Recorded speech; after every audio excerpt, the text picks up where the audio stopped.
Oke, menjadi sesama yang mengasihi. Mari kita belajar bersama-sama firman Tuhan ini. Kita buka dalam Lukas pasal 10 ayat 30 dan 37. Lukas pasal 10 ayat 37, ayat 30 sampai ayat yang ke-37. Kita mau belajar, ada beberapa hal yang kita mau belajar di sini. Satu, ada 3 pribadi yang kita mau belajar, yang kita mau perhatikan bersama. Yang pertama, Imam Lewi dan seorang Samaria. Dan yang seterusnya ada satu orang lagi yang dirampok. Apa itu? Paham dirampok? Ya, ada harta, dia kena kebas rimnya harta, dirampok. Oke. Mari kita baca sama-sama. 1, 2, 3. Jawab Yesus, adalah seorang yang turun dari Yerusalem ke Yeriko. Ia jatuh ke tangan penyamun-penyamun yang bukan saja merampoknya habis-habisan, tetapi yang juga memukulnya, dan yang sesudah itu pergi meninggalkannya setengah mati. Dia tinggalkan orang yang dirampok itu. Ayat 1, kebetulan ada seorang imam turun melalui jalan itu. Ia melihat orang itu, tetapi ia melewatinya dari seberang jalan. Maksudnya kasihan dia. Itu saja. Saya tambah saja itu. Tapi kira-kira begitu kan. Kalau kita nampak orang yang kena begitu, memang selalu bilang kasihan dia. Oke, ayat 1. Ayat 32. 1, 2, 3. Demikian juga seorang Lewi datang ke tempat itu. Ketika ia melihat orang itu, ia melewatinya dari seberang jalan. Kasihan dia. Oke, ayat 33. Lalu datang seorang Samaria yang sedang dalam perjalanan ke tempat itu.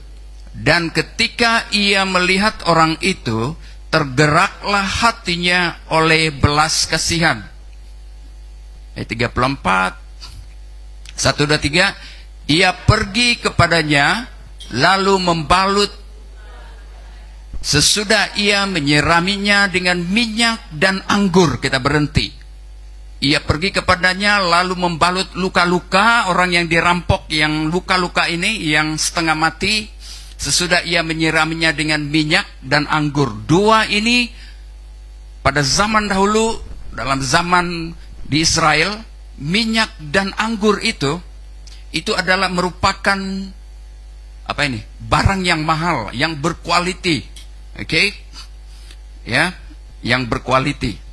Kadang-kadang orang suka yang murah-murah kan? Beli yang murah-murah tapi tidak tahan lama. Tapi ada orang yang suka kasih yang murah-murah, kasih hadiah yang murah-murah, yang tidak ada kualiti, tapi tidak suka memberi yang ada kualiti. Haleluya. Apakah Anda sudah memberikan hidupmu yang berkualiti, yang berharga kepada Tuhan? Orang ini, Samaria ini, dia beri minyak anggur yang berkualiti hanya untuk merawat orang yang terluka, orang yang memerlukan pertolongan. Oke? Boleh tangkap? Ini saya kasih duluan supaya kita paham. Kenapa dikatakan minyak dan anggur? Itu merupakan barang yang mahal kalau dalam zaman dulu. Oke, kalau sekarang apa yang mahal? Tapi orang ini, orang Samaria ini sanggup dia menolong orang dengan apa yang ada padanya, barang yang berkualiti, barang yang berharga.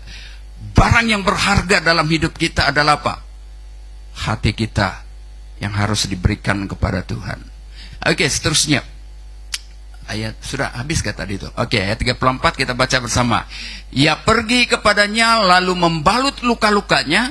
Sesudah ia menyiraminya dengan minyak dan anggur, kemudian ia menaikkan orang itu ke atas keledai tunggangannya sendiri, lalu membawanya ke tempat penginapan dan merawatnya. Dia angkat, dia tidak peduli. Mungkin bersih badannya kan kuda dulu kan, lalu mungkin ada di punya lapik-lapik gitu kan. Dia tidak peduli berdarah-darah, ayo hanya sanggup menolong antara sesamanya.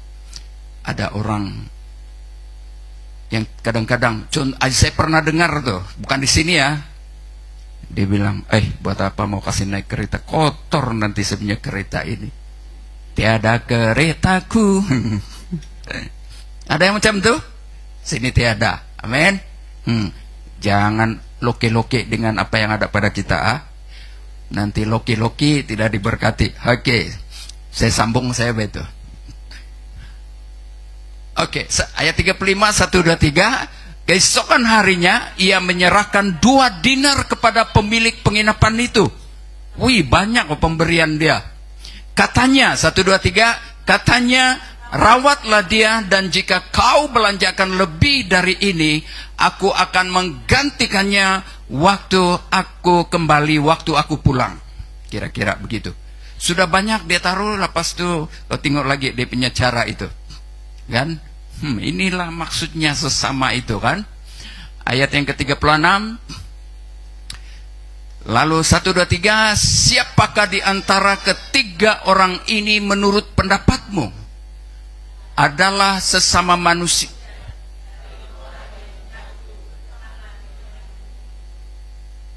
Oh, adalah kan, Gama? Siapakah di antara ketiga orang ini menurut pendapatmu adalah sesama manusia dari orang yang jatuh ke tangan penyamun itu?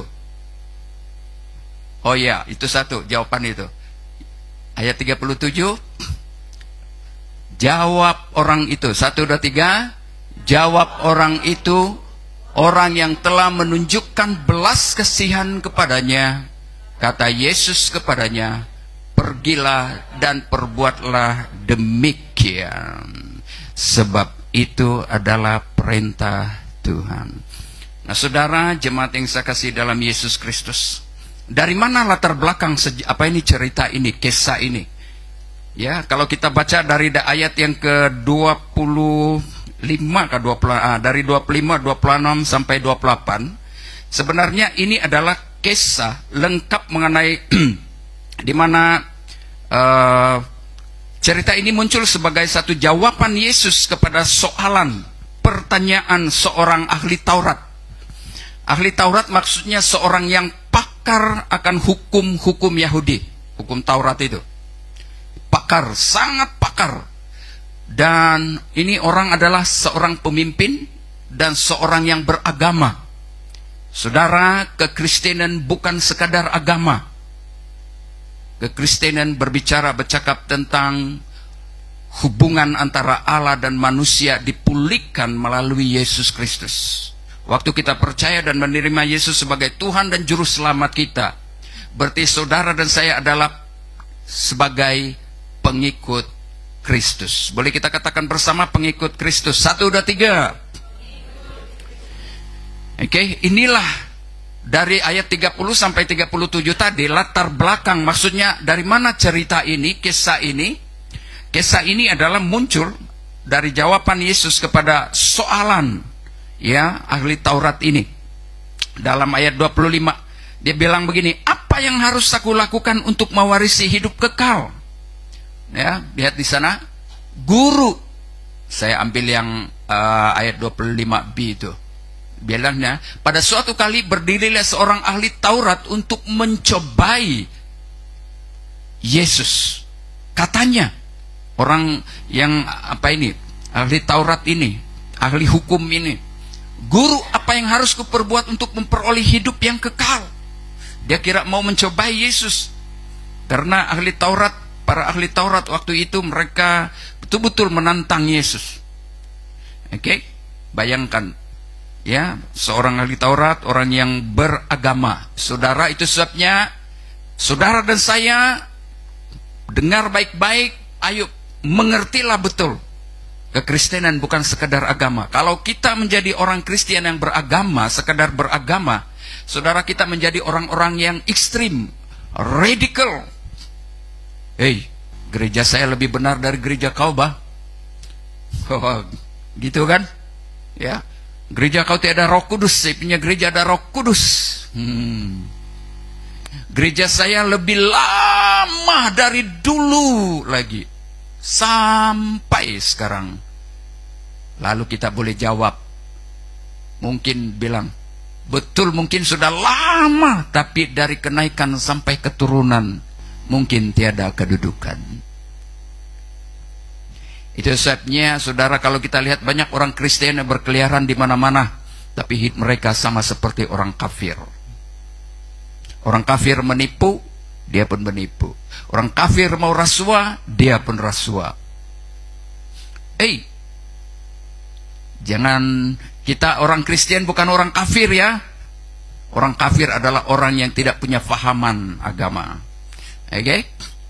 Nah, walaupun kita karena sebut selalu orang kafir, saudara, kita bukan kafir.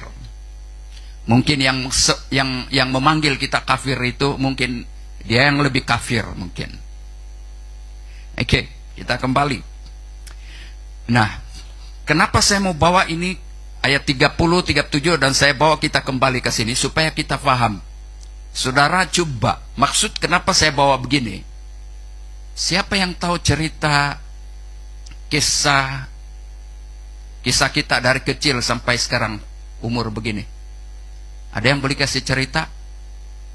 Kita punya mama, bapak yang tahu kasih cerita itu. Mereka yang lebih tahu cerita itu. Ini apabila dicerita baru kita paham kenapa ini cerita berlaku, ya. Nah, oke, jadi saya mau jemaat supaya dapat belajar dari mana kisah ini. Nah, seterusnya Yesus menjawab dengan mengutip dua hukum terbesar. Itu sebabnya Yesus menjawab dalam ayat 30 tadi itu. Kalau kita lihat dalam ayat 26-28, coba. Nanti baru saya pergi kepada poin-poin yang macam mana kita dapat belajar dari kisah ini. Nah, dia bilang, jawab Yesus kepada ahli Taurat ini, orang yang beragama ini, orang yang menganggap dirinya suci, orang yang menganggap dirinya lebih benar dari orang lain. Ini adalah sifat orang-orang ahli Taurat nih, ekstrim. Tapi hidup mereka sebenarnya, hati mereka jauh dari Tuhan. Pernah baca dalam Markus pasal berapa itu dia bilang? Markus atau Matius pasal 12 kah? Kamu, hai orang-orang munafik, kamu kelihatan bersih di luar, tapi di dalam hatimu penuh dengan kebusukan. Yang dibersihkan bukan yang di luar, tapi yang dibersihkan dari dalam. Nah, dia bilang, jawab Yesus kepadanya, apa yang tertulis dalam hukum Taurat? Apa yang kau baca di sana? Hukum Musa, hukum yang diberikan Allah kepada Musa waktu itu. Ya, dalam Keluaran 20 itu. Ayat 1 sampai 10 kah? Ya, nah. Lalu ayat 28, 27 kah itu? Nah, jawab orang itu, orang ini yang ahli Taurat nih. Kasihilah Tuhan Allahmu dengan segenap hatimu, dan dengan segenap jiwamu, dan dengan segenap kekuatanmu, dan dengan segenap akal budimu. Itu adalah hukum yang pertama dan yang utama. Waktu Yesus datang ke dalam dunia, dia genapi 10 hukum itu. Coba kita lihat dalam Keluaran pasal 20. Saya masih ingat kayak itu. Coba kita lihat dulu. Keluaran 20. Kasihilah Tuhan Allahmu dengan segenap hatimu. Ya, itulah hukum yang pertama dan yang utama. Kenapa dikatakan kasihilah? Orang yang mengasihi Tuhan, itu kita lihat. Nah, pasal 20 ayat 1 kah? Itu kah itu?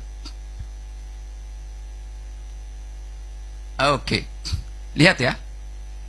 Orang yang mengasihi Tuhan, yang sudah bertobat, yang sungguh-sungguh kepada Tuhan, buktinya adalah jangan ada padamu Allah lain di hadapanku. Jangan ada patung-patung, jangan ada berhala, jangan ada jimat-jimat. Percaya kepada jin-jin, percaya kepada perkara-perkara yang tahyul-tahyul. Tahu tahyul? Ya. Orang yang betul-betul memberikan hidupnya kepada Tuhan, dia tidak lagi percaya kepada hal lain.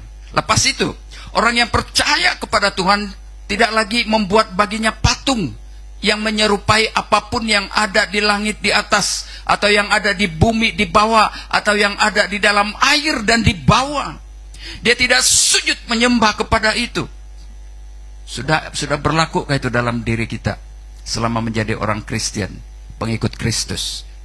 Ayat 5, janganlah sujud menyembah kepadanya atau beribadah kepadanya, sebab aku Tuhan Allahmu adalah Allah yang cemburu, yang membalaskan kesalahan bapa kepada anak-anaknya, kepada keturunan yang ketiga dan yang keempat dari orang-orang yang membenci aku.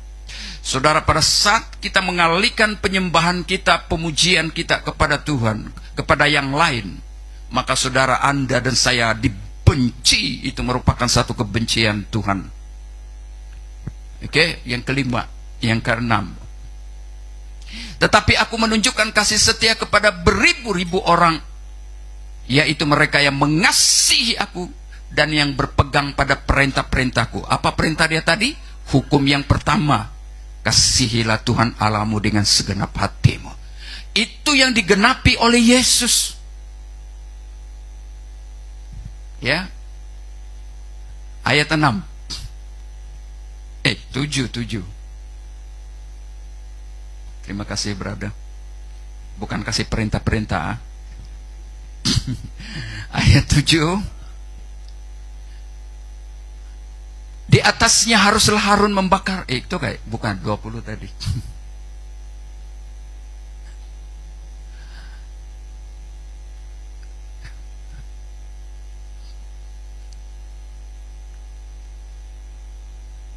Janganlah menyebut nama Tuhan Allahmu dengan sembarangan, sebab Tuhan akan memandang bersalah orang menyebut namanya dengan sembarangan.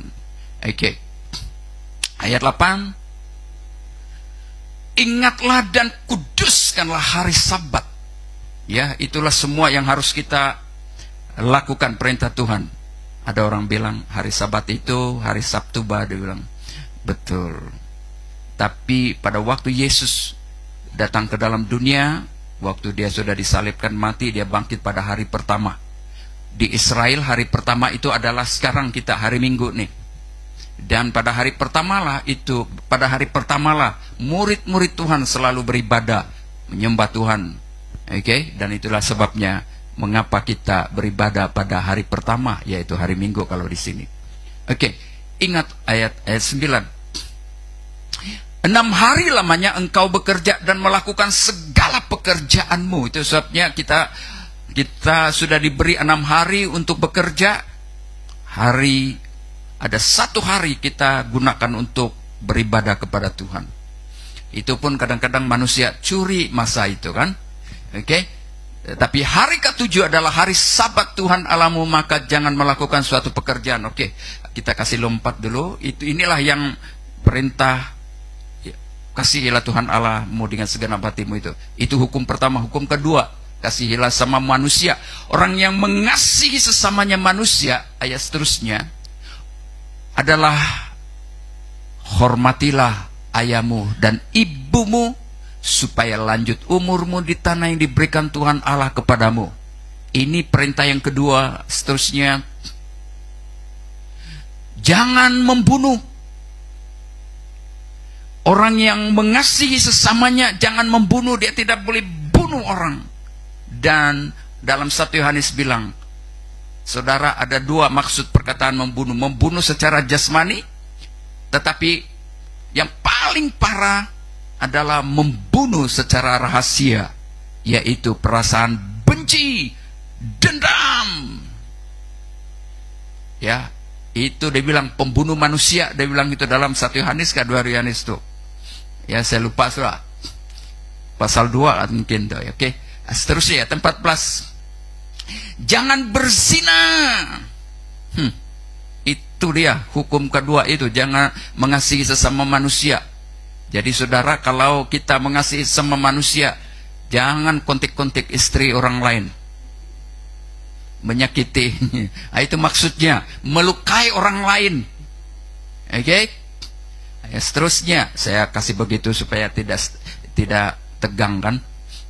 Ayat 15, orang yang mengasihi sesama dia jangan mencuri, sampai orang yang dia curi itu sakit hati, marah sampai dia kekurangan, tidak apa-apa.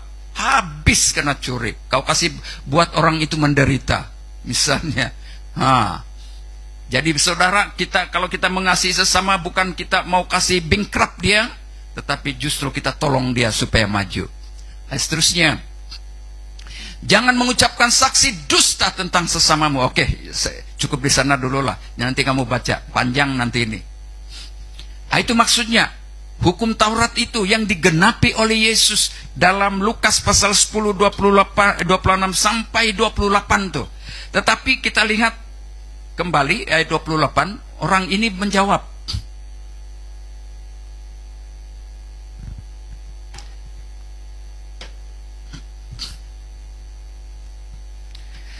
Orang itu jawab, dia bilang, "Sudah, Tuhan." Ya, lepas itu dia bertanya lagi, ahli Taurat ini, "Siapakah sesamaku?" Siapakah sesamaku manusia? Ayat 29 tuh. Siapakah sesamaku manusia? Kenapa dia bertanya begitu? Karena tujuan orang ini adalah mau menguji Yesus untuk apa? Mencari pembenaran diri. Boleh kita katakan bersama, mencari pembenaran diri. 1, 2, 3. Mencari pembenaran diri. Sudah salah, dia berusaha untuk membenarkan dirinya, membela dirinya. Inilah sifat manusia, kan? Hanya kenapa orang ini bertanya? Bukan dia tidak tahu, tapi sebenarnya dia tahu. Tapi karena dia pemimpin agama Yahudi, ahli Taurat, orang yang punya agama Yahudi, Yudaisme. Karena bagi orang Israel, bagi orang Yahudi, mereka sebenarnya di luar bangsa Yahudi, mereka panggil orang-orang di luar bangsa Yahudi itu orang asing. Orang kotor, orang najis, orang yang tidak beragama. Pernah kita anggap orang lain begitu sama kita? Kenapa dia berkata, "Siapakah sesamaku manusia?" Karena dia penting diri, membenarkan dirinya sendiri. Dia menganggap bahwa hidupnya lebih benar daripada orang lain. Ya, dia mau membenarkan dirinya bahwa dia bilang, "Saya lebih kudus, lebih suci dari orang lain." Tidak mau bergaul. Ada banyak orang-orang Kristen yang kadang-kadang begitu, kan? Ya, sehingga dia bilang, "Siapa kau? Siapa pernah berada dalam satu gereja, satu kelompok yang tidak mau bergaul dengan orang lain karena apa?" Dibilang, pernah? Saya pernah mengalami itu. Saya pikir dulu kami lebih betul-betul karena ada Roh Kudus, dia bilang. Sikit-sikit Roh Kudus, sikit-sikit Tuhan bilang. Lalu anggap nampak. Baru itu orang lain cakap, kan? Kita tidak mau dengar tuh. Sebab kenapa? Kita rasa kita lebih hebat, lebih benar, lebih kudus, lebih suci daripada mereka. Tapi kita di sini jangan begitu. Kita semua adalah orang-orang yang hanya dibenarkan oleh anugerah Tuhan. Amin. Haleluya. Mengerti maksud saya tadi itu? Yang ayat 29 itu dia bilang, "Siapakah sesamaku manusia, guru?" Kira-kira begitu. Pura-pura dia. Ya, kenapa? Sebab dia pikir dia lebih benar dari orang lain. Nah, itulah ceritanya, kisah daripada ayat yang kita baca dari ayat 30 sampai ayat 37 itu. Nah, saya pergi kepada peranan. Kita pergi kepada latar belakang kenapa orang yang tadi ini dirampok. Ya, rupa-rupanya waktu itu perjalanan dari Yerusalem ke Yeriko, ya, maksudnya jalan dari Yerusalem ke Yeriko itu sepanjang 27 km. Orang kan Yerusalem itu adalah tempat di mana orang selalu datang sembahyang. Boleh kita katakan bersama sembahyang. 1, 2, 3. Coba kita bayangkan dari kebun sampai sini jalan kaki. Kira-kira sampai jam berapa kita dari kebun sampai sini? 27 km ini. Ya. 27 km lagi dia bilang curam dan berbahaya perjalanan dari Yeriko ke Yerusalem nih. Kenapa Yerusalem? Kita mesti ingat ya, paham, Yerusalem itu adalah pusat penyembahan orang-orang Yahudi. Ya, tempat di mana mereka datang beribadah, dan Yerusalem itu adalah tempat yang sangat penting bagi mereka kalau dulu itu adalah tempat kehadiran Allah. Oke? Nah, tetapi lihat dalam perjalanan ke Yerusalem, dari Yeriko ke Yerusalem atau dari Yerusalem misalnya orang yang mau pergi ke Yeriko terkenal dengan kehadiran perompak-perompak atau penyamun-penyamun. Itu sebabnya tadi kita baca orang ini karena samun, karena rompak dia. Jadi orang yang mendengar perumpamaan Yesus ini, mereka faham maksud daripada apa yang dikatakan Yesus, bahwa memang ada perompak dan penyamun di situ. Oke? Nah, dalam kisah ini, dalam cerita ini, dalam kisah ini ada 3 orang yang terlibat. Oke? Yang pertama ada 2 yang peranannya sangat penting.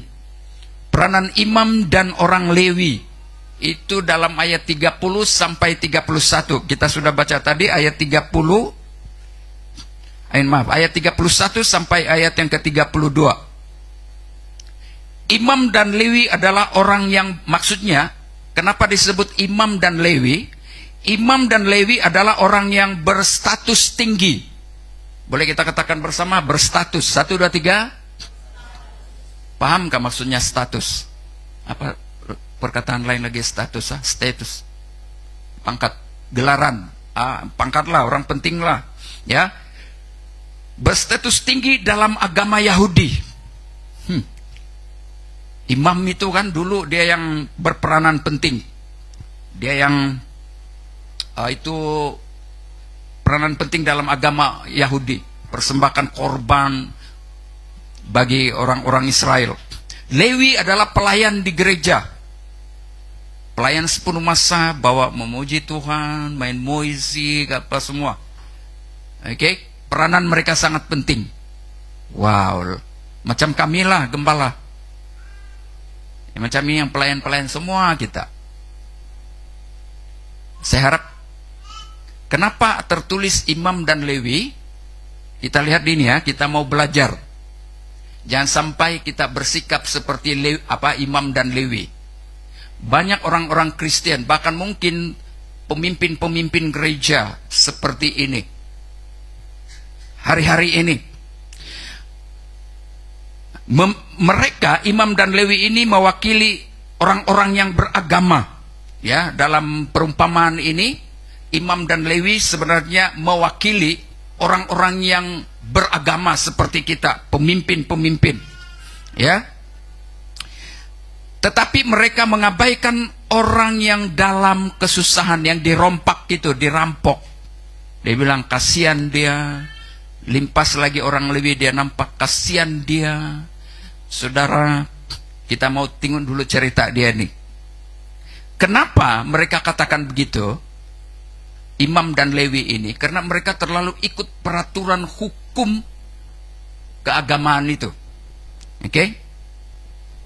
Karena mereka takut diri mereka dinajiskan oleh orang asing ini yang dirompak ini. Itu bagi orang-orang Yahudi dulu. Tidak boleh itu bercampur dengan orang-orang bukan Yahudi. Dari mana peraturan itu? Kita boleh dapat lihat dalam Imamat pasal 21 ayat 1 sampai seterusnya. Nanti kamu baca Imamat pasal 21 ayat 1. Itulah peraturan-peraturan keagamaan orang-orang Yahudi. Jadi mereka patuh di situ, sehingga karena peraturan hukum itu membuat mereka menyisihkan, menjauhkan diri mereka daripada orang-orang biasa, orang-orang yang tidak seagama dengan mereka. Oke? Dan bahaya sekali.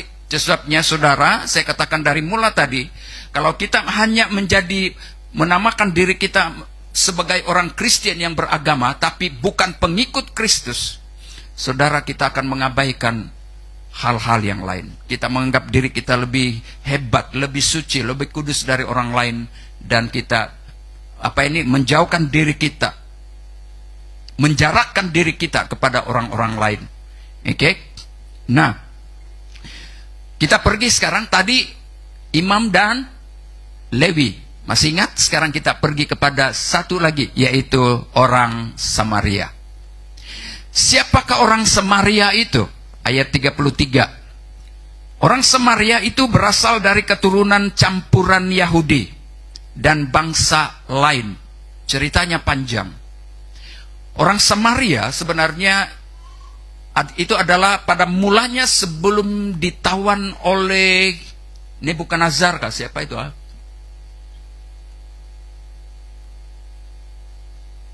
Asyur, maaf. Oleh Asyur, kerajaan Asyur. Mereka 10 suku itu mereka punya kota utama itu adalah di Samaria.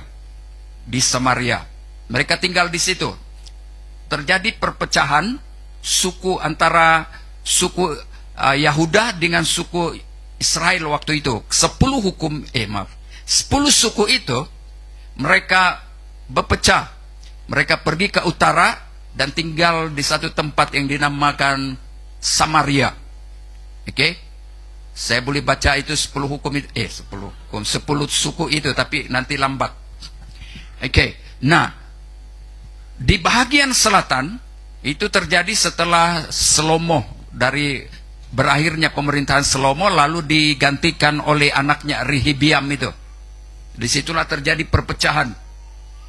Dan tinggal 2 suku ini yang berada di selatan, yaitu suku Yahuda dan Benyamin. Oke? Dan itu sebabnya selalu singa dari Yahuda. Wah, kan? Oke? Nah, siapa itu? Yahuda dan Benyamin. Di bagian kerajaan selatan, dia itu di Yerusalem. Nah, lalu karena terpisah, sebenarnya mula-mula 10 suku ini original. Oke.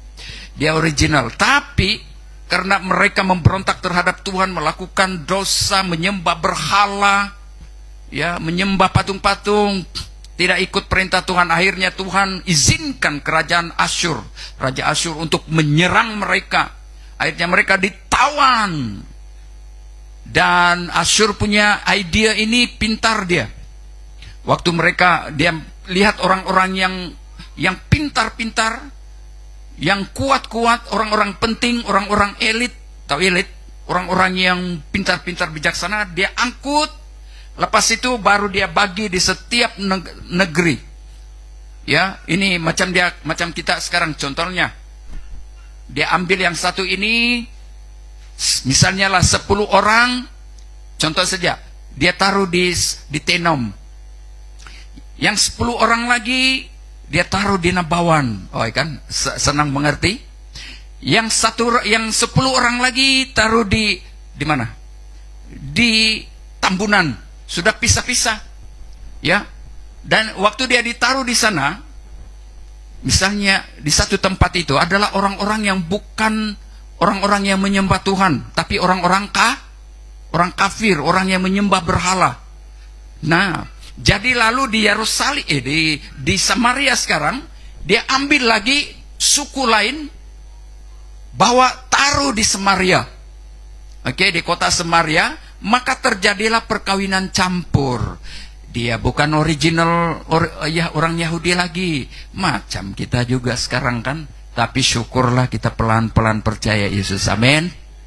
Ada yang orang Murut kawin Cina, ada Cina kawin orang dusun, ada orang Murut kawin orang Filipin, campur-campur sudah. Macam begitulah kira dulu terjadi di Samaria.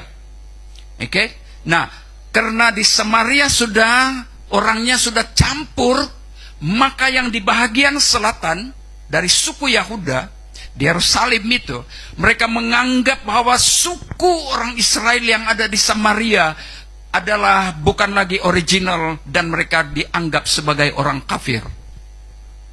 Nah, terjadi permusuhan waktu dalam zaman Izra dan Nehemia, waktu orang-orang Israel Yahuda yang ditawan oleh Nebukadnezar dalam waktu pemerintahan Persia itu, Tuhan bawa mereka kembali lagi ke Yerusalem kira, dan mereka bangun bait suci. Suku Yahuda di selatan tuh. Ada yang boleh paham? Ada yang ngantuk? Saya mau supaya latar belakang ini kita paham, ya. Apabila sudah mereka mau dirikan bait suci, orang-orang dari Samaria utara ini, utara selatan ya, selatan itu Yahuda, utara itu adalah Israel, Samaria itu, Yerusalem itu selatan.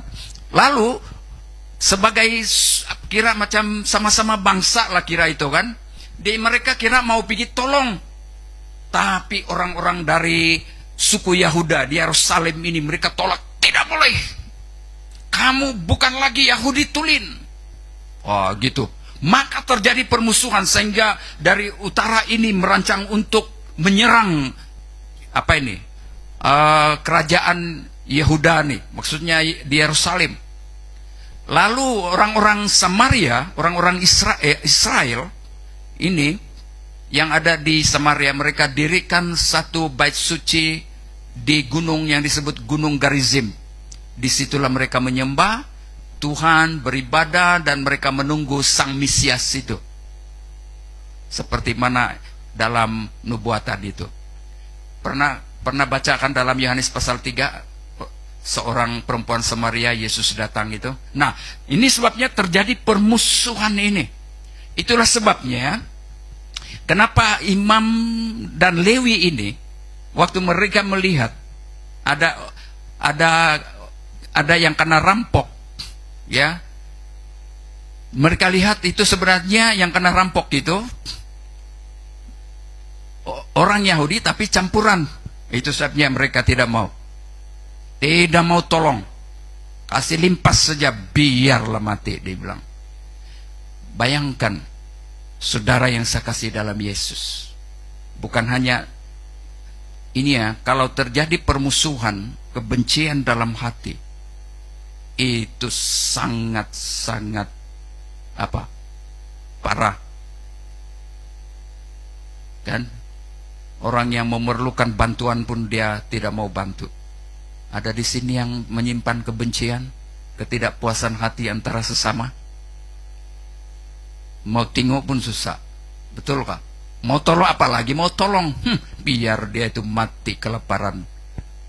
Kira-kira beginilah, ya. Nah, permusuhan ini membuat imam dan orang Lewi ini tidak mau berbuat apa-apa. Kenapa? Sebab orang yang beragama bukan memiliki Yesus dalam hatinya. Banyak orang Kristen yang punya agama, menyebut dirinya orang Kristen yang beragama. Dia nampak, wah bagus sekali. Nampak kelihatan sungguh-sungguh. Wah, haleluya di gereja. Tapi di luar hidupnya sebenarnya hatinya tidak ada Yesus. Dia bukan pengikut Kristus, tapi sekedar pengikut agama. Harap kita paham ini, ya. Ada yang kita renung-renung, ada pernah kita mengalami macam ini, atau kita sebelum bertobat betul-betul pernah kita mengalami macam ini, atau mungkin ada di jiran-jiran kita yang berbuat demikian dengan kita. Dia Kristen, selalu kelihatan wow, pakaian bukan main, tapi hati lain-lain. Ada satu dia bilang tuh, rambut sama hitam, tapi sekarang ini bukan lagi hitam semua kan. Ada yang kena kasih warna, tiada masalah. Sebenarnya pendeta Isra bilang begini, kalau tiada larangan perintah dari Alkitab, tidak masalah, kan? Kalau tiada larangan, kalau ada larangan jangan buat. Tapi, saya suka ini. Walaupun tiada perintah, tiada larangan dalam Alkitab, kalau itu menyolokkah? Apa itu? Mengganggu emosi seseorang. Misalnya dibilang, sekarang saya punya rambut, coba kalau saya kasih dye rambut saya sekarang Anulah, misalnya kuning sekarang. Saya berdiri sini, oi semua jemaat bilang, senting sudah pasti. Duniawi sudah. Lain-lain sudah ini. Aduh. Walau tidak perintah, waktu saya kasih dai rambut saya kuning, itu bukan dosa. Tapi kalau saya membuat orang tidak selesa dengan saya membuat orang sakit hati, menolak saya, dan akhirnya pikir negatif terhadap saya. Akhirnya saya membuat orang berdosa. Daripada begitu, lebih baik saya jangan buat. Paham maksudnya? Nah, itu yang dibilang ada halal, ada haram. Oke? Boleh tangkap? Lama sudah? Oke. Nah, itu sebabnya. Kita lihat orang Samaria, kita pergi kepada orang Samaria tadi itu, mana sudah itu. Kaum Samaria berasal dari keturunan campuran Yahudi dan bangsa lain, dianggap sesat dan tidak suci oleh orang Yahudi. Orang Yahudi dan Samaria bermusuhan secara etnik dan secara agama. Saya sudah kasih tahu tadi itu. Dalam kisah ini orang Samaria menjadi wira, ya, dipuji oleh Yesus. Ya, kenapa? Sebab orang Samaria ini membuat satu tindakan yang mengejutkan dan mencabar prasangka selama ini. Prasangka orang-orang Yahudi. Terima kasih Daniel. Prasangka orang-orang Yahudi tentang identity yang berkata mereka lebih benar dari orang-orang Yahudi. Karena itu, saudara yang saya kasih dalam Yesus Kristus, kenapa Tuhan puji orang Samaria ini? Walaupun orang-orang Yahudi menganggap orang Samaria adalah orang kotor, orang najis, orang sesat, tetapi orang Samaria ini melakukan satu tindakan yang baik. Ya, lahir daripada hati yang betul-betul mencari Tuhan. Walaupun mereka bukan orang Yahudi tulen, tapi sebenarnya karena masalah itu sahaja sebenarnya yang memisahkan mereka. Itu sebabnya orang Samaria ini diterima oleh Yesus. Wow. Jadi kita lihat di sini.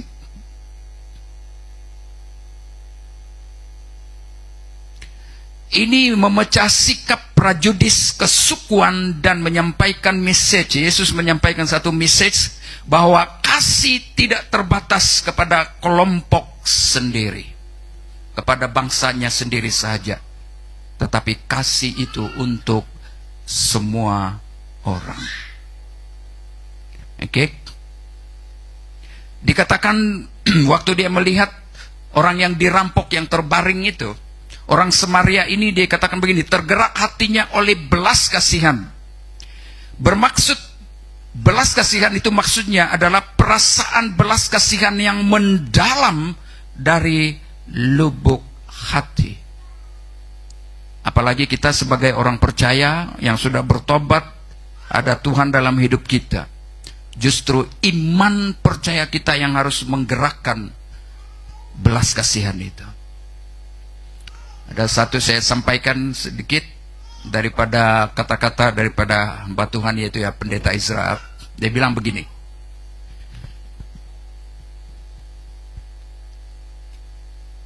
orang yang bertobat, yang sudah betul-betul bertobat, akan melahirkan perbuatan baik. Oke, perbuatan baik. Perbuatan baik itu adalah hasil daripada orang yang sudah bertobat. Contohnya, beri satu contoh.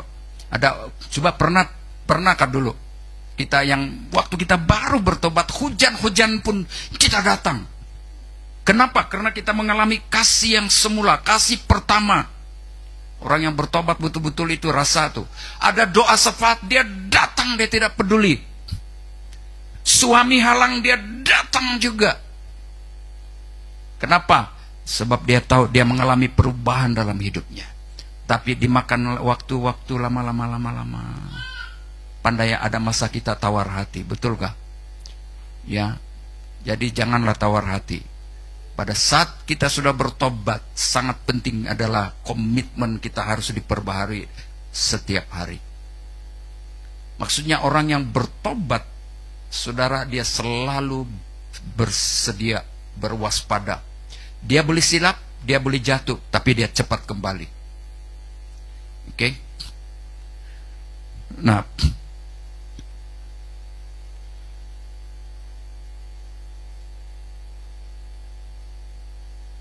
lalu ayat yang ke-36, saya pergi kepada ayat yang terakhir, dia bilang begini.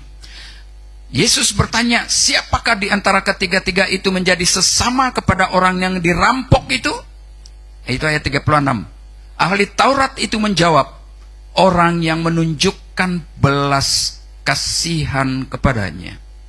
Lalu Yesus berkata, pergilah dan lakukanlah demikian. Apa yang mau dia lakukan? Kasihilah, perintah kedua, kasihilah sesamamu manusia seperti dirimu sendiri.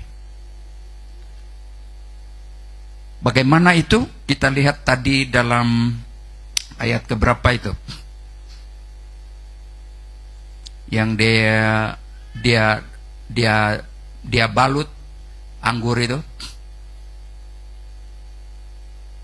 Ayat berapa itu? Itu. Ia pergi kepadanya, itu sesama ya. Mungkin kita, ini ahli Taurat bilang, siapakah sesamaku? Maksudnya macam mana cara itu?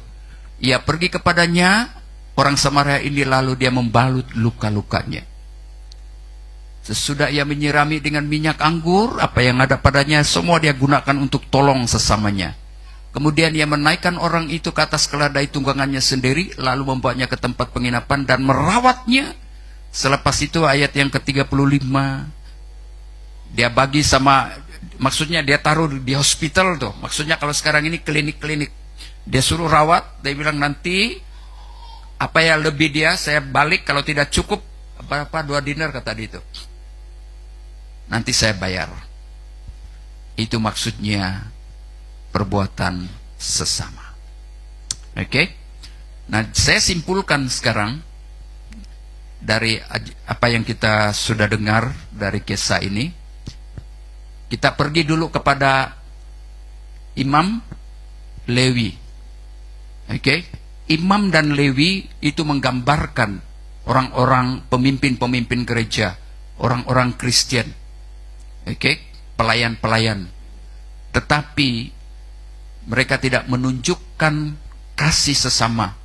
Mereka orang beragama, tahu firman, tetapi tidak hidup menurut firman Tuhan. Oke? Mereka beragama saja, tetapi tidak ada kasih. Oke, kita pergi kepada ahli Taurat tadi. Ahli Taurat dia adalah pemegang hukum. Dia tahu semua hukum Taurat itu. Tetapi saudara, hampir sama mereka ini sebenarnya.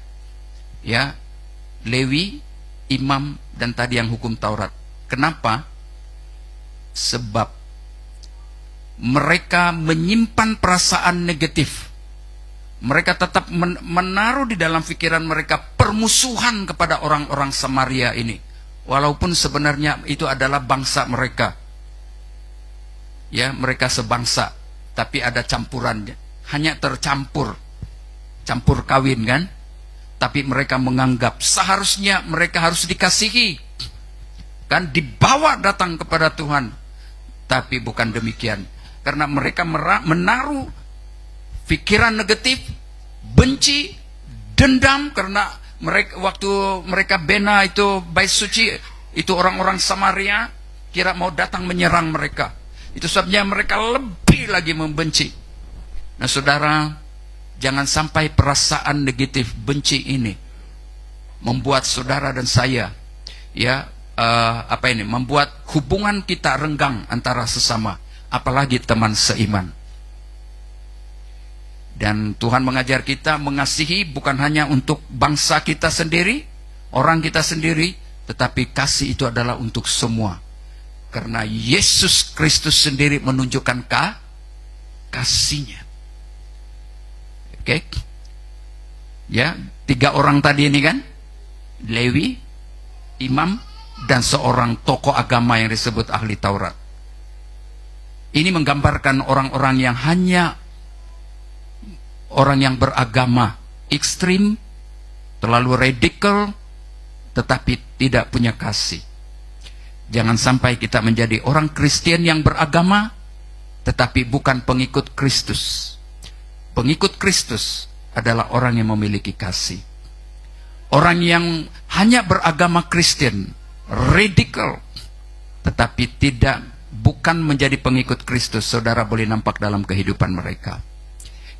Yang terakhir yang dapat kita belajar daripada orang Samaria yang datang tolong orang yang susah tadi itu, dia rawat, dia sanggup buat. Sebenarnya itu dia sudah melakukan apa yang diminta oleh hukum itu. Kasihi Tuhan Allahmu, kasihi sesamamu. Itu sebabnya Yesus berkata, dari ketiga orang itu siapa yang dibenarkan? Itu ahli Taurat sendiri menjawab, dia bilang orang yang melakukan belas kasihan. Haleluya. Orang yang menjadi pengikut Kristus adalah orang yang mengasihi.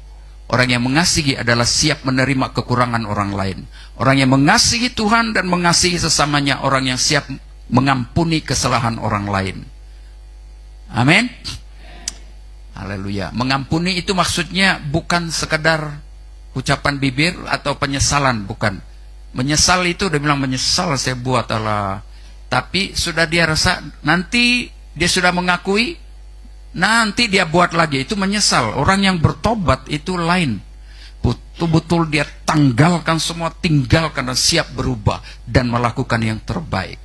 Mari kita semua bangkit berdiri. Haleluya. Kita sudah dapat belajar kebencian, permusuhan dan pikiran negatif. Apabila kita biarkan itu menguasai, mengontrol hidup kita, saudara, membuat kita pertama tidak tenang, membuat kita tidak dapat menerima orang lain, membuat kita menganggap diri kita lebih benar dari orang lain. Itu bahaya. Tapi kalau kita memiliki Kristus dalam hati kita, saudara, kita akan dikuasai oleh kasih Kristus. Mari pagi hari ini kita datang kepada Tuhan dan katakan, selidiki hatiku Tuhan.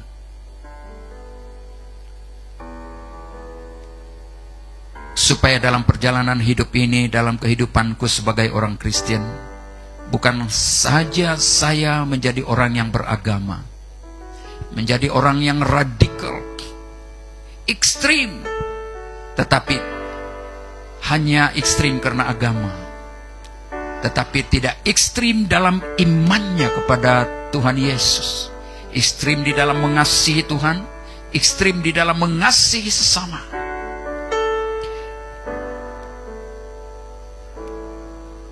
Haleluya Yesus. Mari Roh Kudus buka hati kami semua pagi hari ini. Kami tahu kami tidak mampu dengan kekuatan, tapi Roh Kudus yang dijanjikan oleh Bapa di dalam nama Yesus Kristus, dalam Yohanes pasal 16, yang akan mengajar kami, membimbing kami, menuntun kami, bahkan mengingatkan kepada kami kesalahan-kesalahan kami, untuk membawa kami bertobat, untuk membawa kami mengalami pemulihan daripada Tuhan. Haleluya. Ampuni setiap pribadi kami. Kami lepaskan karakter sifat hati seperti mana yang dimiliki oleh para imam, Lewi, dan ahli Taurat, yang hanya sengaja datang dan bertanya kepada Yesus.